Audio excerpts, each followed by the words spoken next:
Hey, what's up? Welcome back dito sa ating channel dito sa Bobs TV. Alright, so tayo nagbabalik muli mga kababayan at ngayon ay pag-uusapan natin itong isang balita mga kababayan na hindi ko alam kung matatawa ako, maaawa ako dito. Grabe mga kababayan, no? Ito nga pong si Senator Robin Padilla, mga kababayan, ay nakipag-meeting, dito sa dating Pangulong Duterte.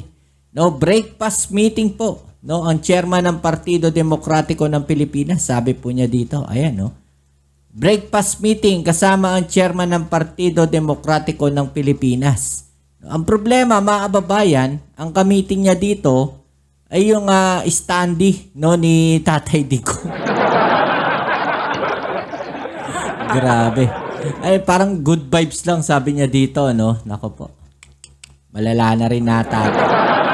Nahawa na rin ata to kay Harry Roque, mga kababayan, na hindi natin alam kung anong ginagawa na ito dyan sa Netherlands Di ba? Imbis na nandito ka sa Pilipinas, at pinaghahandaan mo yung papalapit na session at nag-iisip ka ng mga gagawin mong batas, nandiyan ka sa Netherlands at nakikipag-breakfast meeting ka sa isang standee,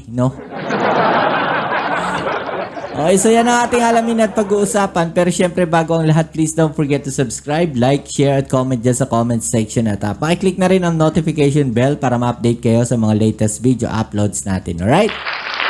Hey, shoutouts sa inyo sa mga bago natin subscribers dyan. Maraming salamat sa inyo. Konti na lang, magti 300,000 subscribers na tayo. Maraming salamat sa inyo. Okay, so kayo ano sa palagay ninyo, Bakit nagawa ito ni Senator Robin Padilla, mga kababayan? Ito para sa akin, sa tingin ko habang lahat ng mga senador ay nandito sa Pilipinas at busy, busy sa papalapit na opening ng 20th Congress, bakit kaya nandiyan dyan? Sabi nga ni Senator Robin Padilla, namimiss na siguro niya. Namimiss na niya ito nga si Tatay Digong, mga kababayan. Ang tanong, si Tatay Digong lang ba ang namimiss niya dyan? Baka meron pa siyang ibang namimiss, dyan sa the Netherlands, mga kababayan. Ibig sabihin, baka namimiss niya yung mga kababayan natin dyan, yung mainit na pagsalubong sa kanya dyan sa Netherlands, At yun, yung pakikipagkita niya sa mga residente na Pilipino dyan sa Netherlands. Kayo, ano bang iniisip ninyo? Kayo talaga. Imagine mo, Senator, pumunta ka Netherlands para makipag-meeting ka sa isang standee.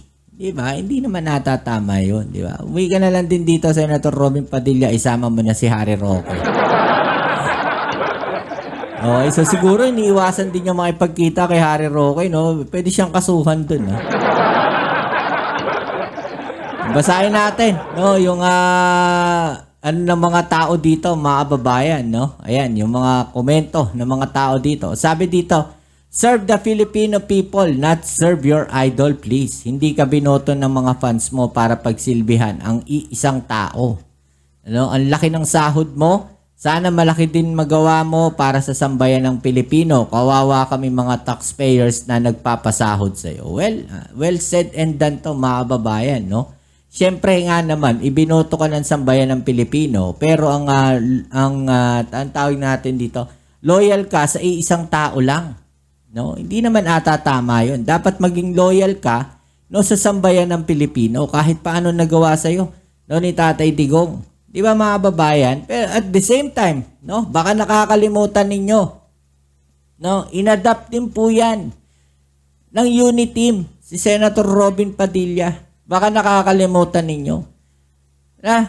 Nasa PDP siya, pero pagka may meeting pag may mga rallies, ang unit team, those ng time na nagkakampanya sila, kasama po itong si Robin Padilla. 'Di ba? Kaya nga para siyang inadapt ng Uniteam noon. 'Di ba? Hindi siya mananalo, mga kababayan, kung hindi rin po siguro no, sa Uniteam. 'Di ba? Hindi siya mananalo siguro bilang number 1 senador kung hindi siya inadapt ng Uniteam, mga kababayan. Isa 'yan no sa masakit na katotohanan, Senator Robin. Hindi dahil kay Tatay Digong. No, ito para sa akin, hindi dahil kay Tatay Digong. Nanalo ka dahil sa Uniteam. No, dahil inadapt ka ng Uniteam. Kung doon ka lang sa PDP, baka hindi ka nanalo. Diba, hindi ka naman pinapansin nun eh. Diba? O, ayan, natuto na sa bagay. May sa isang banda, isang bagay na magandang naidulot, no? Itong si Senator Robin Padilla. No, natuto na yung mga kababayan natin na hindi na bumoto ng mga artista. Diba? Diba? Ang dami mga artista hindi nanalo ngayon. Oh, siguro natuto na sila dito kay Senator Robin Padilla. Kaya yun yung isang maganda no, na nagawa nito ni Senator Robin Padilla. Ay natuto ang mga kababayan natin ng sambayan ng Pilipino na wag basta-basta bumoto. Kaya siguro tumakas siya, no? Kaya siguro umalis na lang. Baka masisi siya, no, ng mga artistang natalo. Diba?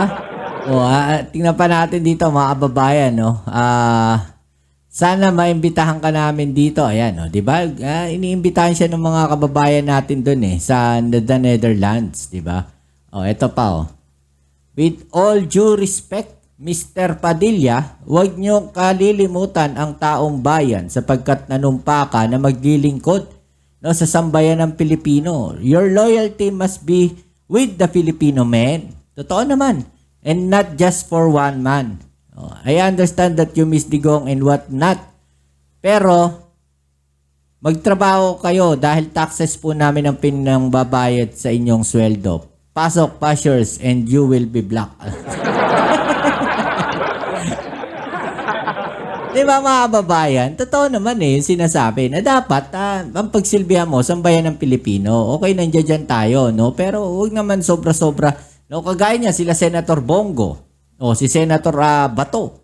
'Di ba mga kababayan, andito sila sa Pilipinas, mas tinututukan nila no kung ano yung trabaho nila dito. Samantalang ikaw, Senator Robin Padilla, ay pabalik-balik ka diyan sa Netherlands.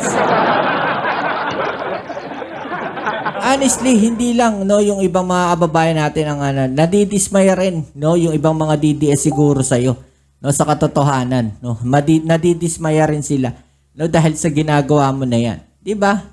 Kaya hiya Di ba? Oh, samantalang ito, mga kababayan, nanawagan po no, ang ating Pangulo no, ng courtesy resignation no, ng mga cabinet members niya. At isa na nga po, no, itong si Sir Dizon ng Department of Transportation no, ang nag-submit ng courtesy resignation. Sayang, napakagaling pa naman nito no, ni Secretary Dizon. Okay, so magsasubmit ng kanyang courtesy resignation si Transportation Secretary Vince Dizon kasunod ng panawagan ni President Bongbong Marcos sa lahat ng cabinet secretaries. Aniya, sa isang press conference ngayong Huwebes, May 22, ang desisyon na ito ni President Marcos ay napakalakas at napakatibay na mensahe sa lahat ng kawani opisyal ng gobyerno na kailangang sumunod sa direktiba ng Pangulo. Okay, so yan mga kababayan, February lang no itinalaga bilang Department of Transportation na Secretary etong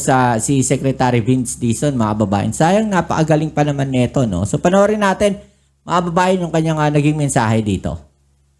That all government officials top to bottom need to focus on the people.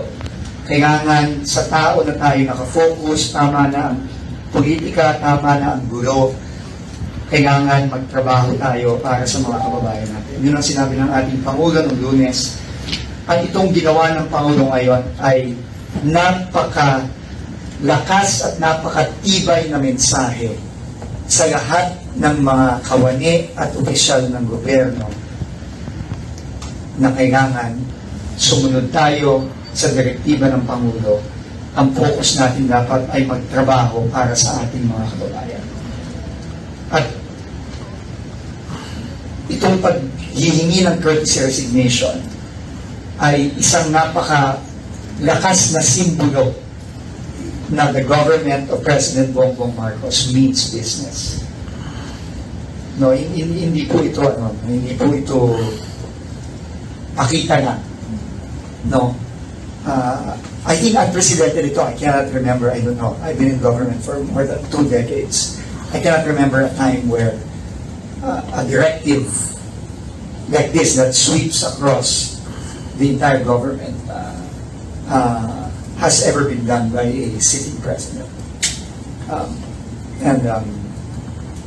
I think it's really a testament to the president's will, to the president's strength as a leader, and as his people who he has handpicked to help him. We are duty bound to follow that lead. No, and I will submit my courtesy resignation. In fact, I will sign it right after this, and I will send it right after this this press conference, because that is our responsibility. But I think on a last note, the most important thing I think that this message sends is that alam mo, typically ang mga kabinete, ang laging sinasabi ng kabinete is, we serve at the pleasure of the President. Totoo naman yun. Pero itong ginawa ng Presidente nito, itong mensahe niya, nabasa ko yung statement ng Malacanang, hindi lang serving at the pleasure of the President. We serve at the pleasure of the people. Yun ang sinasabi ni Pangulo. Kasi ang sabi niya, kailangan tayong lahat, tao ang focus. Hindi ang mga iba't ibang bagay. So with that, I serve at the pleasure of the President, and most especially, we all serve at the pleasure of the people. Alright, so yung mga kababayan, no, yun yung naging mensahe no, ni Secretary Vince Dizon. Diba? Sang-ayon ako dyan, no? Dahil talaga ang pinagsisilbihan natin dapat, ay pinagsisilbihan dapat no, ng gobyerno, no, yung sambayan ng Pilipino. At ang pinagsisilbihan ng mga cabinet members, hindi yung Pangulo. No, yung sambayan ng Pilipino pa rin.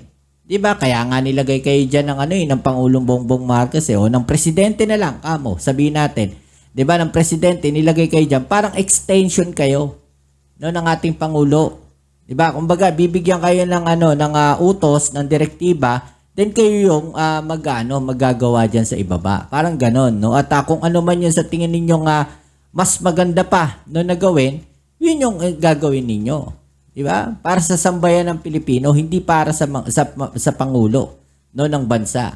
Diba? Ganun dapat. Okay, so kayo ano masasabi niyo diyan mga tol, mga babayan? I-comment sa ibaba niyo mga opinion na natin yung pag-usapan, alright?